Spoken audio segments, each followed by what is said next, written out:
Hello and welcome to the SCSA Radio Network. The show is called The Interviews with Richard Windmann. I'm Richard Windmann. We have a very, very special guest today. His name is Kelly Cresswell. He is a survivor of childhood sex abuse at the hands of the Catholic Church, and he has a pretty compelling story to tell you today. And welcome aboard, Kelly. How you doing? Doing okay. I appreciate you having me on, Richard. Not a problem. Let me, as an introduction, just tell us a little bit about yourself. I'm 42, married, have 7 children, and yes, and still a Catholic, just don't go to mass or get involved in anything with the church still. I practice at home, I guess you could say. And I'm medically retired, disabled from a paralaw enforcement career. Interesting. Sorry to hear that. Can you give us a little bit about your childhood before your molestation or abuse occurred? I had a rough childhood. I grew up in Detroit, and unfortunately, my mother was kind of abusive and pretty badly throughout my life. I went to the church for refuge, and about 8 or 9 years old, started walking up the block to the parish that was a block from us, and that's where I sought refuge as a child. Interesting. Why is the Catholic Church so important to you? They helped me through a lot of hard times growing up. The abuse, I saw refuge there, like I said. My grandmother, who raised me half the time, if not more, she passed away. The church was very outstanding there for me. Some of the lay ministers there I was close to growing up. Catechism. All my friends in school went to catechism, so I went to catechism. All my friends at school went to CYO, so I went to CYO, and just, I guess, the feeling of belonging and safety. Interesting. Yeah, I get that same feeling too. I still practice. I understand that there was a gag order. You call it, I call it a non-disclosure agreement. Can you tell us a little bit about that and how that came to be? Was it part of a big settlement process, or how that? There's an out-of-court settlement done, excuse me, with regards to my case against the priest that assaulted me, and they put a gag order / non-disclosure agreement on us. And the Wayne County prosecutor, Mike Dugan, who's now the mayor of Detroit, he was a Wayne County prosecutor at the time, lifted all gag orders and non-disclosures, so as he was investigating the cases again. Excuse me. So that was lifted, I believe, in 2002. Okay. I guess we'll just get into the meat of it. Can you tell us about your abuse? And you go into as much detail as you want to. Don't feel, Okay. I went to public schools up until 7th grade. The junior high schools were pretty rough in my area. So my parents sent me to St. Raphael's Catholic School in Garden City, Michigan. And while I was there, I was actually considering the priesthood. Met a seminarian named Dennis Lesh and became pretty close with him. He would take me down to the seminary quite often during school time. I get credit for it. So I had no problem going down there, obviously, like any kid, jump at it, but I actually took it to heart. I really, was involved. My dad retired from General Motors, and we moved down to Kentucky when I was in 8th grade. Stayed in touch with Dennis the whole time. I looked at him as a confidant. And I talked to him about everything from girls to family problems, everything. We got really, really close. And then I moved back when I was, beginning my 17th year, and in January of 97. And stayed in touch with Dennis while I was back in town. Mm-hmm. We had talked about getting together for coffee, whatever, and never had quite hook up for that. But eventually he said he was going up to his family cottage with some other people and asked if I wanted to go. So I'm like, of course, no problem. He had talked to my mom and my dad, and they gave permission for me to go. And he was like, no problem. Meet me at his parish. He was in a parish in Rochester Hills, Michigan at the time. He was already a priest. Now, mind you, I've never seen him in cleric. I've always seen him as Dennis, never Father Dennis. He was a priest by this point. I've always seen him in lay clothes, civilian clothes, I guess you could say. So I knew him as Father Dennis, but it didn't just click right. I always called him Dennis still. Wow. And so I met him up there at the parish. We talked to the pastor there and just kind of hung out for a little bit. Then we decided to leave to head up to Port Huron, Michigan, where his cottage was. We took his vehicle, put my stuff in his vehicle, went up there. And while we were up there, on the way up there, we stopped at Blockbuster, see if I wanted to rent a movie. And we rented People versus Larry Flint.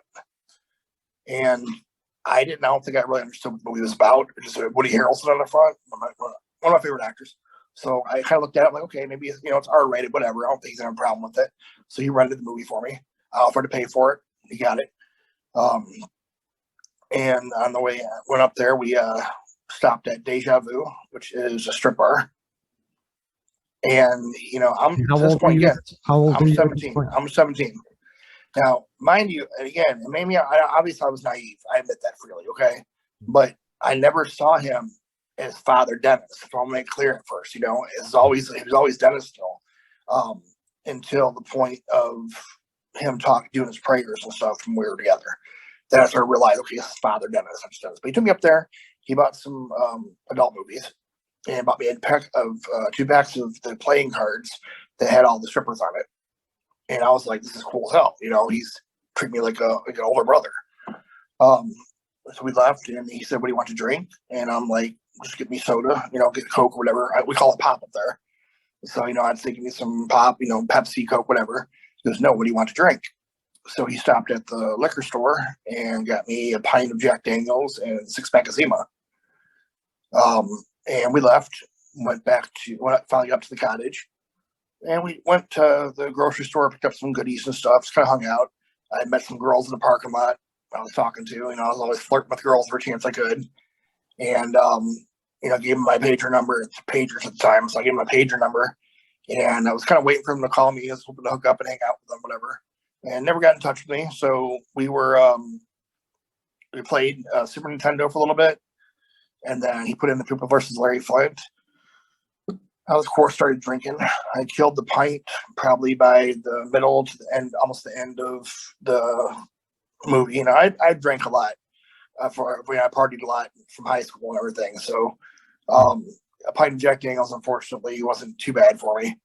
But about halfway through the movie, I was already finished with it. But I felt more intoxicated than I've ever felt before. Like it felt just really, really hit me, and that's not like me. Mm-hmm. So he brought me a couple of Zimas that I'd asked for him, and mind you, he paid for everything. I offered to pay for stuff. He always paid for everything. Mm-hmm. And I got pretty wasted, and he said, "You want to watch a bit more, better movie?" He put in one of the pornos, and it was girls and guys and guys and guys and girls, and I was like basically a big orgy. And I'm like, okay, whatever. I still don't think was recognizing and functioning to understand exactly what's happening here. Yeah. I remember him bringing me the last Zima, and not the last 6, but like number 3, I think. And it just tasted different. And I remember just really getting freaking tore up. Like I went down pretty hard. Then he carried me to the bedroom by my waistband, by my belt. And I couldn't do anything. My whole body was just limp. Sure. I could barely talk. I was having a hard time breathing. At that point, he proceeded to take my pants off and perform oral sex on me. I never had an erection or anything like that. And then he got on top of me and forced his penis in my mouth until he ejaculated. Mm. And unfortunately, that was nightmarish. I couldn't stop him. He's 6 foot something, 6'6", I think, and 300 something pounds. Big guy. Yeah. I was 130 pounds soaking wet at the time. Mm. So that happened. I passed out, woke up the next morning, and he asked me if I wanted to jump in the shower with him. And I was sober then, and I was like, hell no.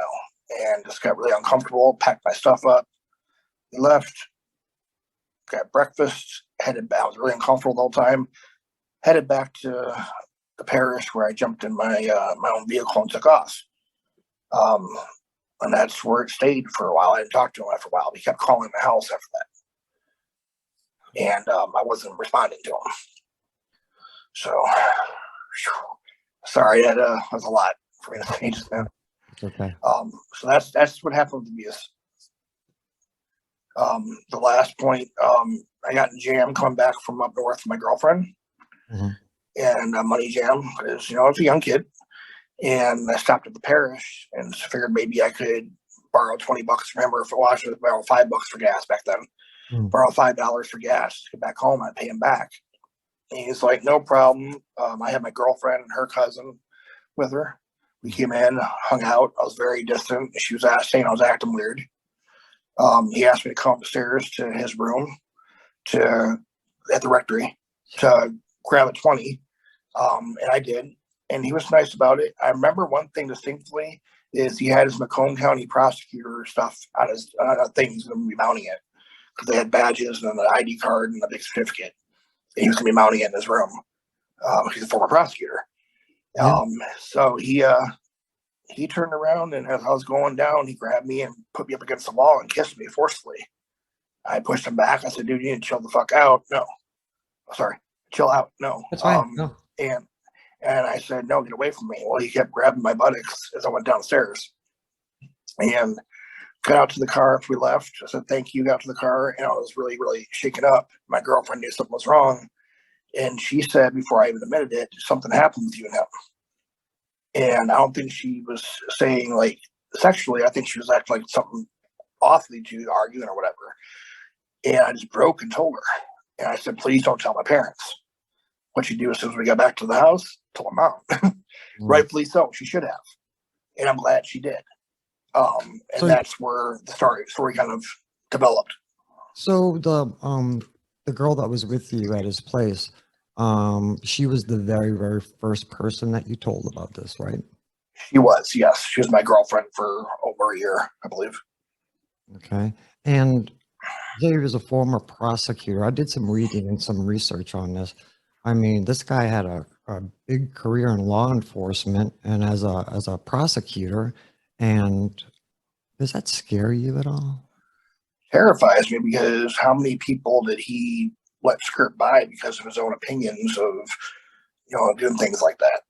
Maybe he might have allowed people to skirt by and not prosecute him to the fullest, or made deals with them, or maybe he had connections that could hurt me. That was the scariest thing. The fact that he's also a city councilman in East Point, which is East Detroit. He was a city councilman prior to and had a big reputation there. Going for him scared me as well, because all his political ties. And in Michigan, I mean, it's a big union state, so they have a lot of connections to certain things, and makes you wonder a little bit, like what he could have done to me as far as shutting me up or coming after me. Wow. Man, that's some pretty powerful stuff. I mean, did you ever contemplate why he left his political and attorney career to become a priest? He had told me he was 36 when he entered the seminary. He told me that he just got tired of all the crime, all the badness. He wanted to do good. He felt a calling to God. He wanted to do good and become a priest. And I believed him. I thought that was awesome, remarkable. He left a career like that, become a priest, making next to nothing. And here he was, had his own practice at one point, was also a well-known prosecutor. And just these things, I was impressed by it, I guess you could say, or I respected his decision. Right. I think that made him more admirable to me at the time. Okay. But let me ask you this, as an adult looking through the rear view mirror, would you answer that question the same way? Absolutely not. I think that there were some criminal issues he had in his past as well, that were unfounded. I mean, he was questioned in his girlfriend's murder. He showed up to the scene right after she was killed, and PD was on scene.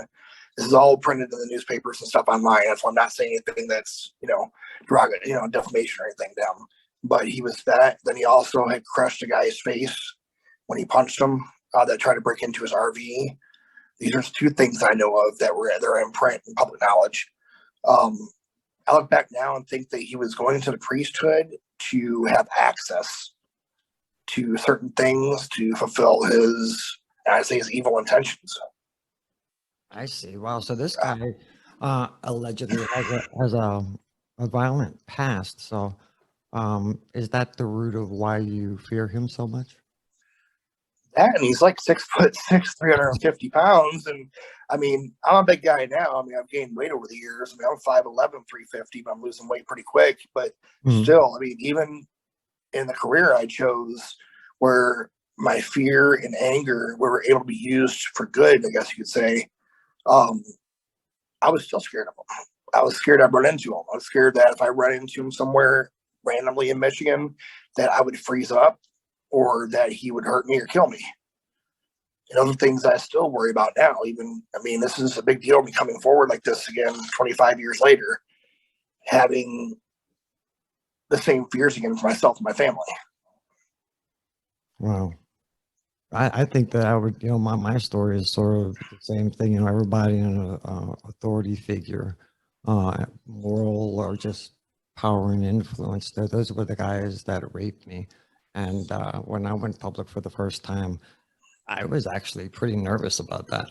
The non-disclosure agreement didn't bother me at all because it's not enforceable because they use the NDA to cover up the commission of a crime, child rape. Okay. So I knew that they'd never sue me, and they're welcome to whenever they want to. But yeah, it seems like fear is how they maintain control. Would you agree?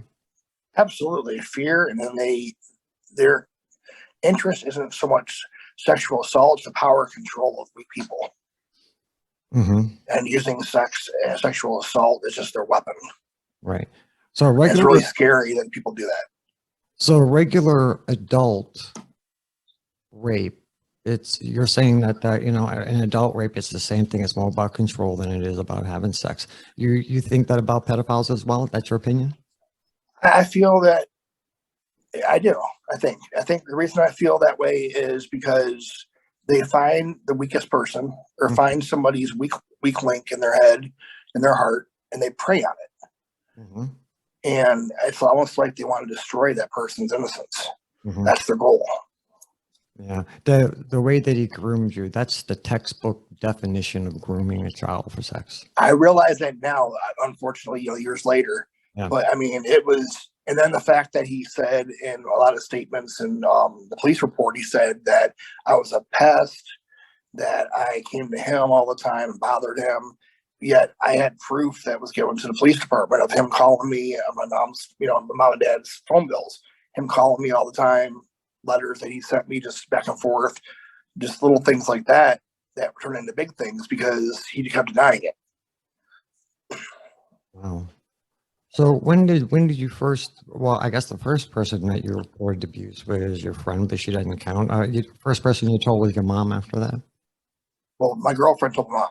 Oh, really? My mom came, she kind of outed me, I guess you could say, on it. I was trying to keep it a secret because I was embarrassed by it. But my mom found out, and my mom she broke down, was just destroyed by it, and put me in the car, and we went to the local PD right away.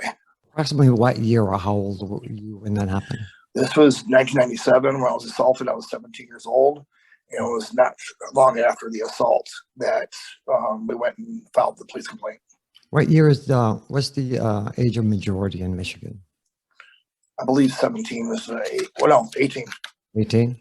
I believe. I'm not sure what it is now or what it was then. Yeah. It changes so much, unfortunately. Yeah, well, I know. So when you reported it, we talked earlier about this. I want you to tell us, tell us about the policeman's interview with you.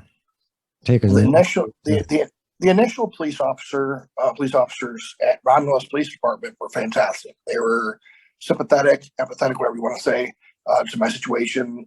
But they had, unfortunately, because it crossed so many counties, they had to call the state police in because of jurisdictional issues. The trooper came in initially, was very friendly, but he admitted to me that he was a Catholic.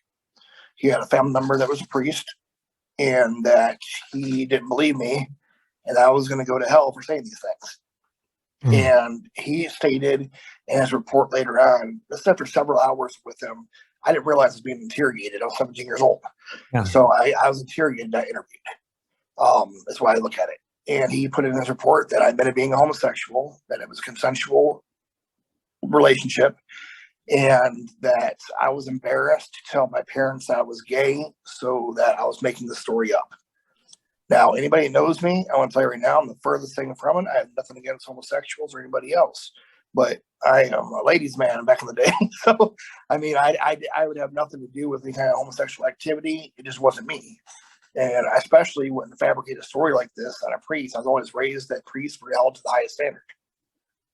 Yeah, it's and you know what else, just psychologically, it's very difficult for a young boy to go to the police and tell them that story.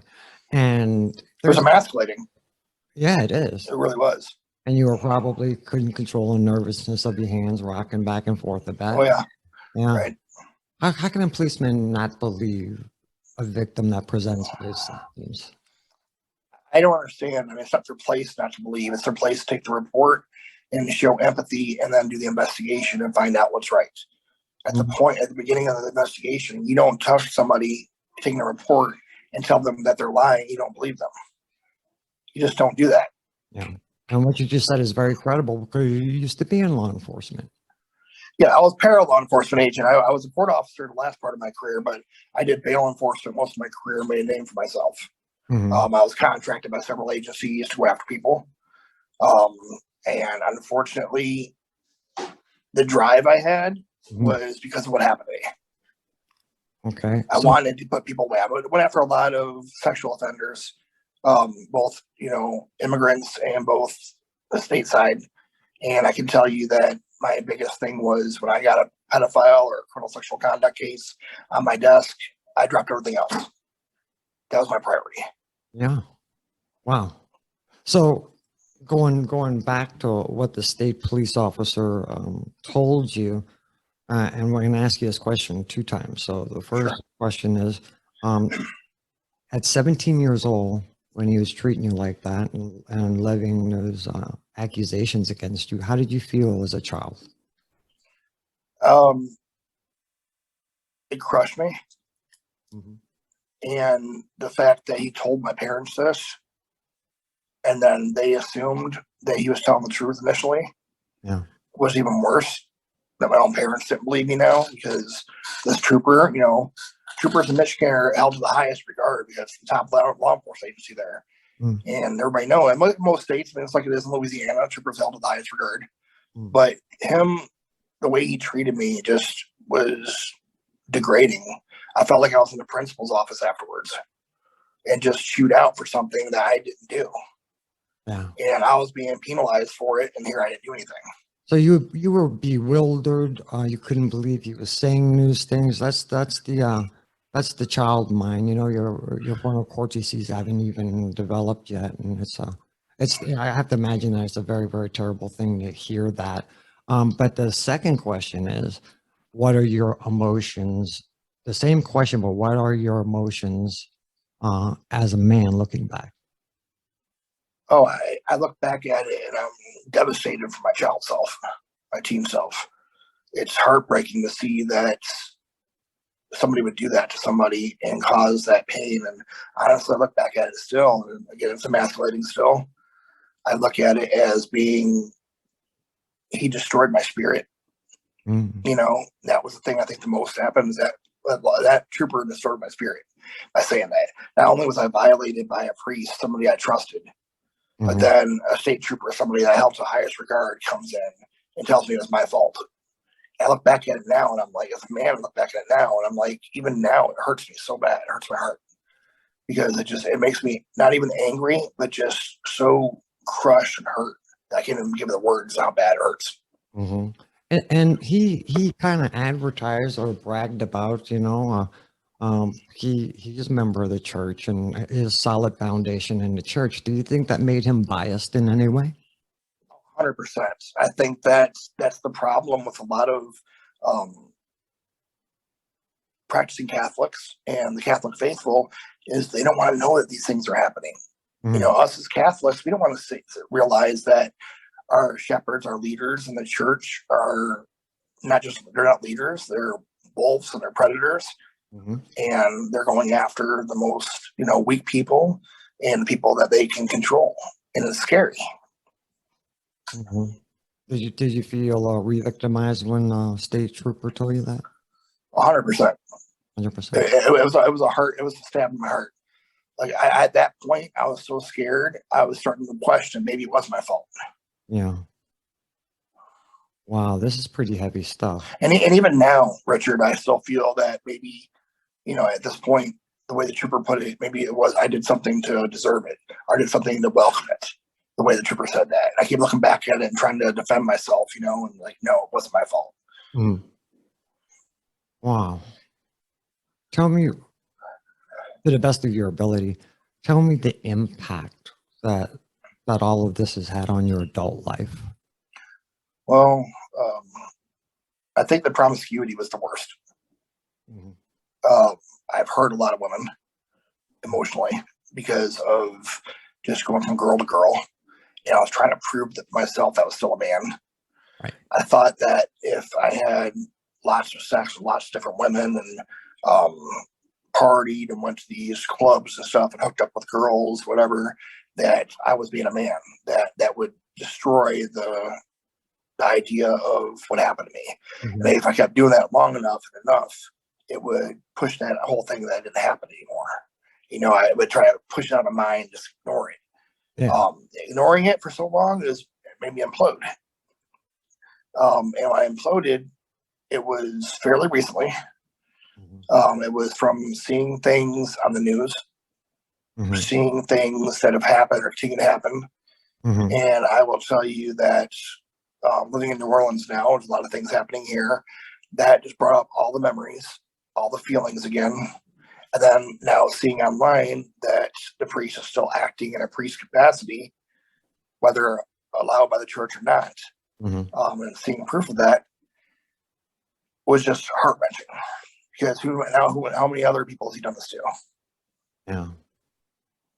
Wow. Yeah, it's the same thing with me and a lot of victims, and what they do is, post abuse is they have that question: Am I gay? Have to prove to yourself that you like women. And I did the same thing, promiscuity. The problem with me, I would give you an example. You're in New Orleans now. I was born and raised there. I would Right. go to the convention center and I would get the schedule of conventions in town, and then I would go to the bars, in the hotel lobbies, and turn on the Southern Charm. And at this point, I'm an adult. I'm 18, which is the age back then, and you could drink back then at 18. So looking at it, it's just two adults. It's a consensual sex. Right. Turning on the charm. And so in my mind, in my juvenile mind, it was like I was using the same grooming techniques as my abuser was. Absolutely. And Absolutely. I felt horrible in every conceivable way. I couldn't look in the mirror. And that's when I tried to commit suicide. So yeah, I think that's a feature or a phase that a lot of victims go through. You bring up attempted suicide. I have had several issues with that in several incidents, several hospitalizations. Mm-hmm. I had a nervous breakdown. Mm-hmm. Not just because of what happened with the priest, but just I think all the issues that I created at post being abused by the women and so forth just piled up into a cluster. Yeah. And I couldn't handle anymore. And then I couldn't handle even seeing somebody in a cleric. So it was pretty rough. So obviously your abuse wasn't a repressed memory. You knew about your abuse your entire life. So what did you do to cope? Well, initially it was drinking and partying and promiscuity. But what later on I've done in just the past few years, I was able to is get in a real trauma therapist. Prior, I was seeing therapists, but it wasn't really clicking. They just want to give me medicine and go on. Now I'm seeing a trauma therapist. We're working through and processing all the feelings, all the issues, doing EMDR and another thing that she does. I don't remember the letters for it, but it's draining it out of your body, stuff like that. Mhm. We discussed in depth the trauma, and then we tried to work through it, how it made you feel, to release those feelings and so forth. Um, if it wasn't for about 2.5 years ago, if it wasn't for me finally getting into a trauma therapist, everything piled up. And I'll put the priest abuse at number one or two of Mhm. all the issues I've ever had in my life. Would have probably caused me to fulfill the suicide attempt. Mhm. Um, and I got with I actually contacted the Archdiocese of Detroit, told them I knew he was still working in capacity. They said they don't keep an eye on removed priest, not Mhm. their position. The Monsignor told me this. And then he referred me to a woman, and I forgot her name, but she is the one who takes care of any intakes of issues like this. Mhm. She had said they would pay for counseling if I wanted it. So I said, what's the least they can do? Mhm. So they told me to find a counselor and they would pay for it. I found a trauma therapist. I've been going to her for about 2.5 years now, and they still pay for it. Yeah, in a way, that's sort of like an admission of guilt, wouldn't you think? To me, it is. I mean, he's on the credibly accused list on Bishop Accountability, on the church website, on the Archdiocese website. There's dozens of stories from the different news outlets online about him back then. But again, it was hushed under the rug so easily. You Yeah, know, yeah, it was. And how does it make you feel that the church knew about your abuse and they believed you, obviously? How does it make you feel to know that he's still working in the church right now? it's a violation of not just me, but every faithful Catholic. And that's what bothers me the most. And it's not the institution of the church itself. I want to make that clear. I'm not trying to bash the Catholic Church in any way, okay? Mhm. It's the administration, the administrators that are doing this. They're not following through with what the promise of the church is. And that goes from the lowest priest all the way up to the Holy Father, unfortunately. Mhm. We have prime example, Archbishop Cardinal Mina, Adam Mina, was Archbishop in Detroit. When Mhm. these things started popping off and all these stories started coming out in Michigan, he resigned and went to the Vatican, became a Vatican citizen, and now claims diplomatic immunity. Well, he is an So, attorney, right? yeah. So, I mean, you understand. Yeah, so I'm saying he knows what he's doing. So, I mean, and then you have, I mean, again, that's funny. We have so many priests that come in from and had a legal career, and they come into the church, or they're in the church and become canon lawyers. Mhm. So they understand all the ins and outs, all the little creaks. They get away with things. Yeah. And unfortunately, that's where I believe that it's an organization that, that's the organization that bring up the church. The organization is the people doing this have formed almost like a society of themselves, get away with this stuff. Mhm. It's kind of sick when you think about it. That recalls me back to a story of Monsignor in the Dominican Republic was molesting children, and they were about to arrest him. As soon as he found out about the investigation, he hopped on a plane to the Vatican, and the police are looking for him today. But like you say, he has diplomatic immunity. And yep, it's just That, scary. yeah, that And moved. you would think, and the Vatican's so beautiful. I've been there before. I think any Catholics should always go there if they can, see it. But then the administration, you don't know all the priests and monsignors and cardinals and bishops walking around. I mean, and the different groups of priests. They have different religious orders that are there that are walking around. You look around and you're like, well, is that person a pedophile? Is that person a predator? And it makes you so uncomfortable, to go there like that. It's scary. Mhm. And then to know that things have come from the top of the chain of the Vatican that are being sent over here Definitely. and nothing's being done about it. That's what bothers me. Yep, it's true. So, do me a favor. So, tell me about what was the catalyst for you joining SCSA, and give me a report card. How we're doing. Like, tell people about what you're. Okay, well, I'm not even sure how I came about SCSA because I'd been with SNAP prior. I just didn't feel I was getting the resources, and I love SNAP. They were doing a great job with what they're doing.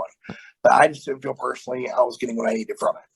And I believe I started looking at different organizations and whatnot, and somehow I stumbled upon SCSA. The Saturday meetings for men, the support groups, have been, I mean, I put that at the top of my list for helping me. Just hearing other people that are men, other men that have went through similar things, to understand how I'm feeling, to understand the pain, the nightmares, the flashbacks, you know, the scariness from it, and not just being abused by a priest, being abused by somebody above them, somebody that they trusted.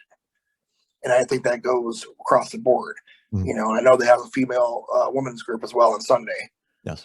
But I give you guys straight A's across the board, definitely. I mean, you guys have taken the time out to talk to me on the side. You guys have been awesome with me.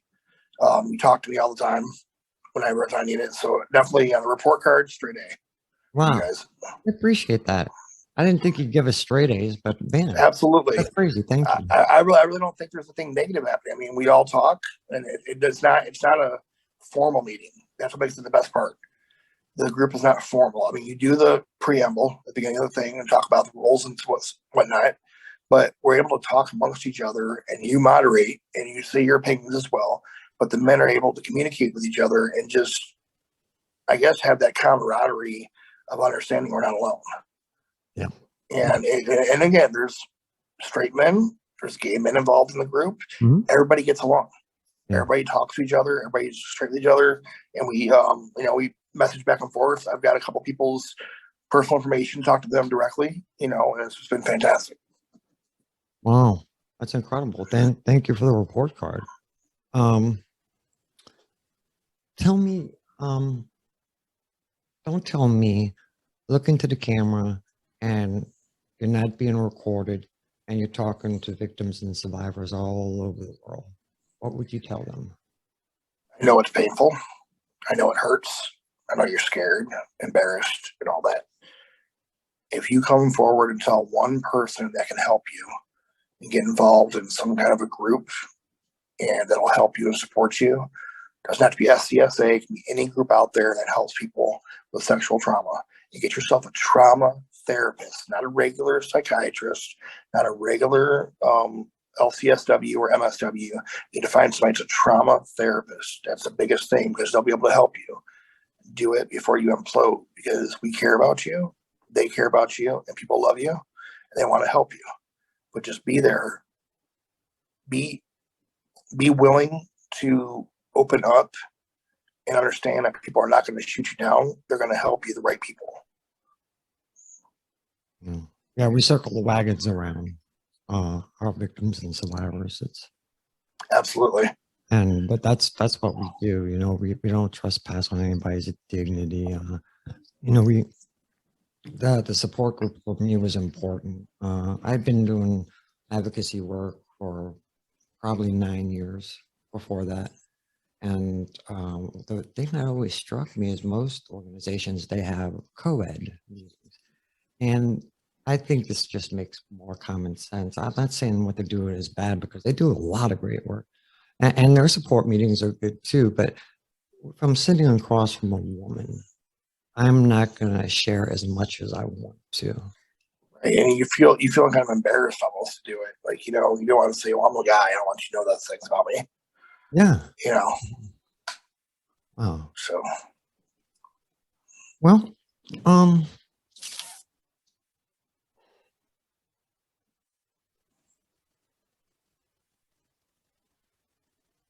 do you have problems with real intimate relationships? Oh yeah, I'm in several marriages, several serious girlfriends.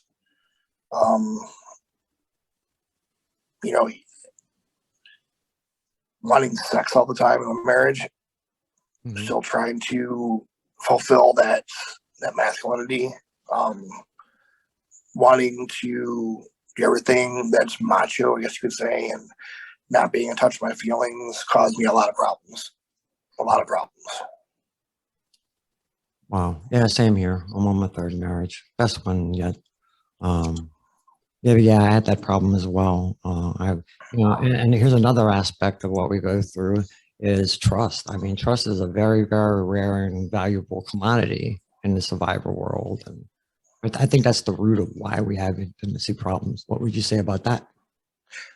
That you just said it. I mean, it's a root problem.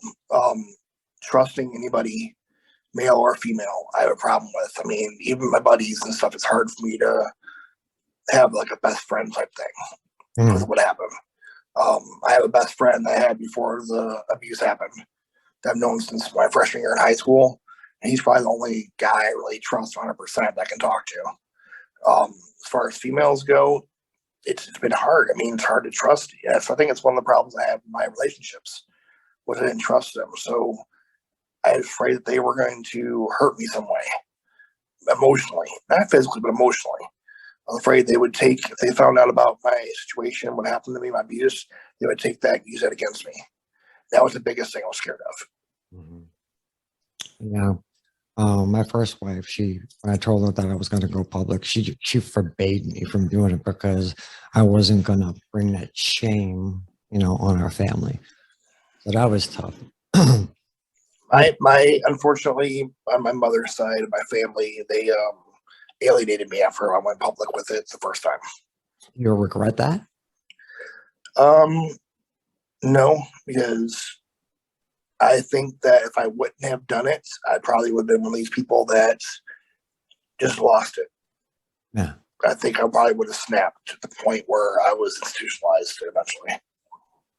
Wow. So I was fortunate. I was fortunate enough to be able to do it. I had somebody push me into it, and I just went with it. Letting my story out when I was 17, shortly after it happened. And I did it again, talked to Nick about it again, and when nobody was doing anything, when I found out that he was still in the cloth, and then I found out he was reassigned to a different parish, like 1,000 yards from where I lived.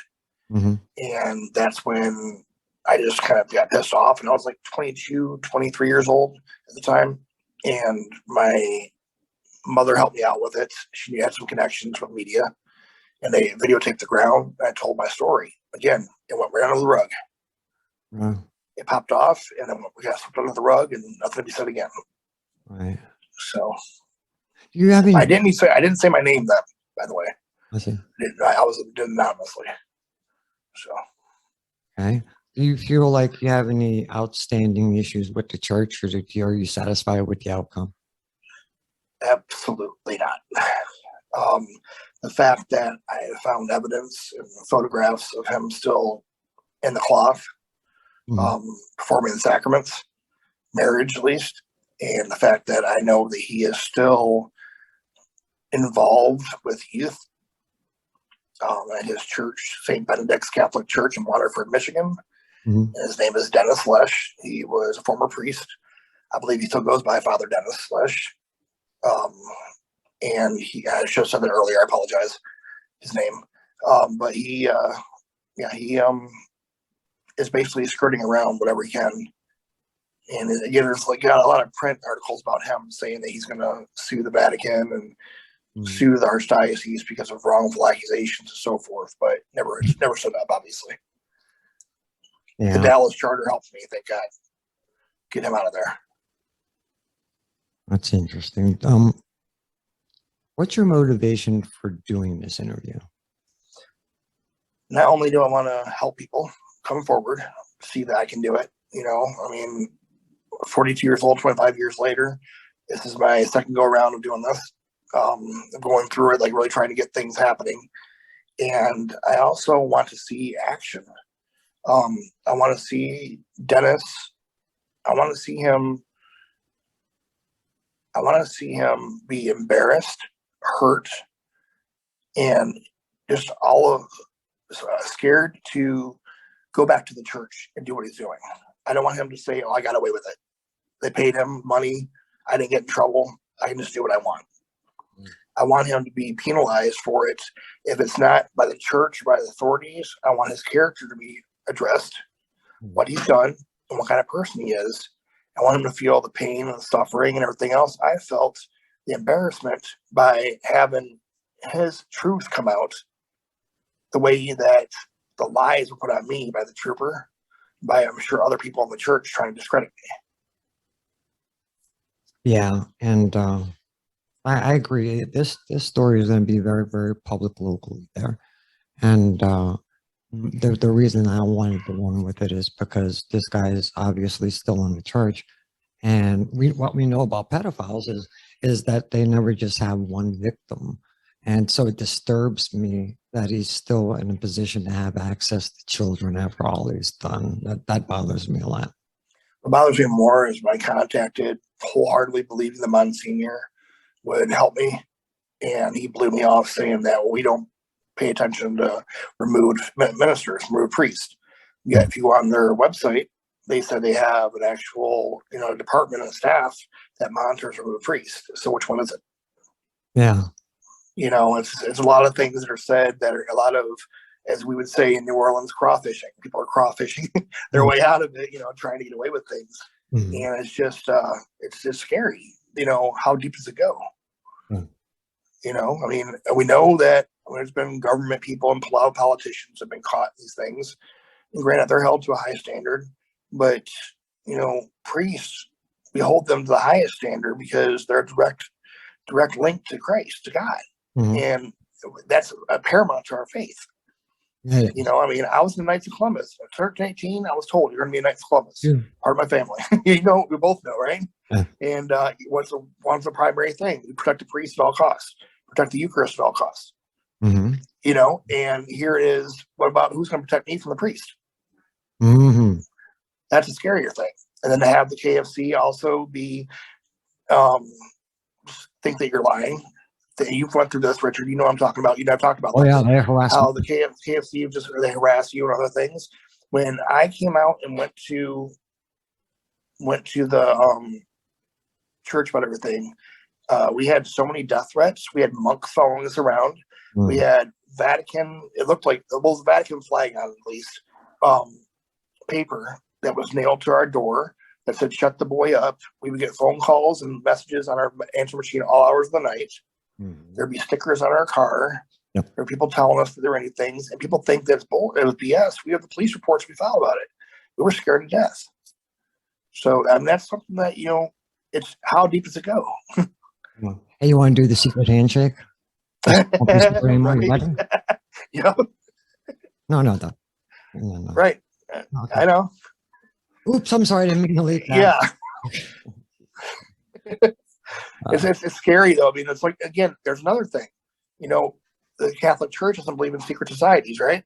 Mhm. Yeah. What do we do? How many initiation secrets do we have from 1st to 4th degree? I mean, it's ridiculous. Oh, it is. It's a culture of secrecy, and they did the same thing to me that they did to you. I actually have videos of and audio files of the secret meetings that they had with me, Oh harassing. my. Okay. I'm about to publish those. So, Nice. if anybody thinks that the Knights of Columbus would help you out and support you, wrong. No, they shun you. Wow. So how do you feel after doing this interview? You feeling okay? I'm feeling relieved, honestly. I was pretty nervous the past few days. One of the members of SCSA, she took the time Miss Alice, took the time to call me and talk with me. And then Richard, the PIO, him and I spoke quite a bit in the past few days, and I feel so much better now. But they helped me kind of get through the whole idea. This morning, even, I was like, I don't want to do video.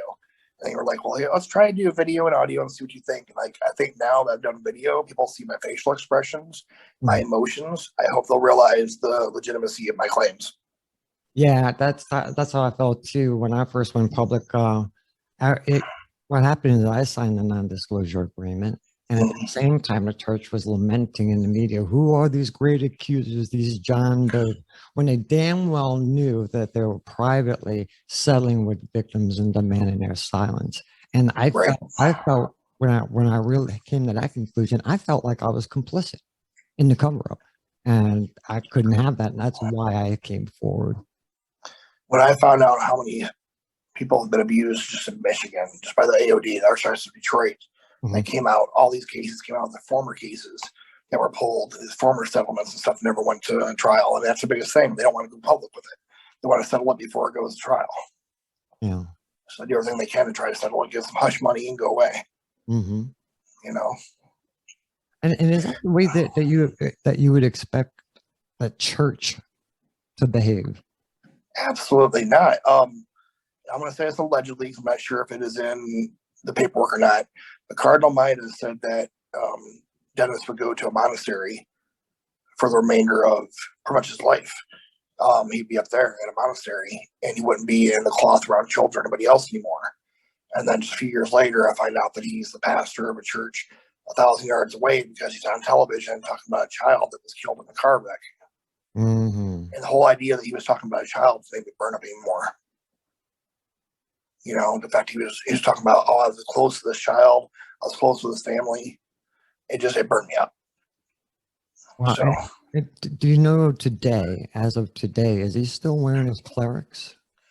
I don't know if he's still wearing his clerics, but I know he is assisting in lay ministry and possibly assisting in some ministry as a priest and celebrating with Father James Mayworm, who is the pastor at St. Benedict's Catholic Church in Waterford, Michigan. Now, the funny thing about that is Father James Mayworm was the priest who sponsored him into the seminary years ago.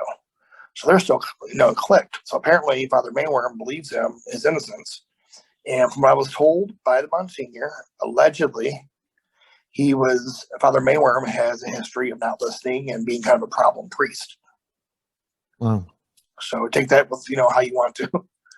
It'll be interesting to find out what the bishop thinks now. That, you have a chance to tell your story without being interrupted or accused of anything. Yes. And there's a new archbishop up there. And from what I've heard, he's taking a pretty hard stance on child sex abuse. And if that's the case, God bless him. Mm-hmm. That'd be great if it was, Archbishop Vigneron. And he's got a pretty staunch, serious about, we're not putting up with it. Now, I've heard these things. I haven't seen anything with it. Right. That's all I'll say. So. Yeah, I'm dubious about whether they're actually doing anything at all. Well, actually, they're in damage control mode right now. Attendance is down. The money. Oh yeah, they're lit. Yeah, and they don't have enough priests coming into the seminary. Yeah, and you would think that after going through all that per se, maybe a year, you might stop, and because they're intelligent guys, they might say, "Hey, stop! We're doing this wrong." But they're still exhibiting the same playbook and the same behavior years later. And the thing is the church administrators, the archbishops, the United States Conference of Catholic Bishops, they're not comprehending that there's still a problem. Mm-hmm. The problem's not going away. What they're doing is not working. So you need to do something else different. You need to sit down and get things squared away and figure it out. And they're not comprehending that. Oh. Well, we're getting towards the end. Is there anything that you want to say that we didn't cover? Anything at all? I think that people need to think about coming forward if they've been abused, whether by a priest, a teacher, a family member, anybody. They need to come forward, and not just for themselves, themselves getting better, but for their adult selves and their child selves get healing. Because even though you haven't come forward yet and you were abused as a child, you can help that child inside you. You can get healing. You can get the trauma therapy will help you heal what happened to you. Not going to forget it ever. Okay, it's not going to happen. But you'll learn to process it and be able to live with it and hopefully get justice. Yes. That's the biggest thing, get justice. And justice means something different for everybody. It may mean a monetary settlement. It may mean a criminal trial. It may mean just outing a person that abused you. Mm-hmm. But in all seriousness, I think whatever your reason for wanting to come forward is, stand by it, trust your convictions of your heart, and move forward. All right. That sounds great. Hey, and check it out. You're in the same room with Father Dennis Lesh in a room by yourself. What do you say to him? Pretend I'm him. What gives you the right to terminate someone's happiness?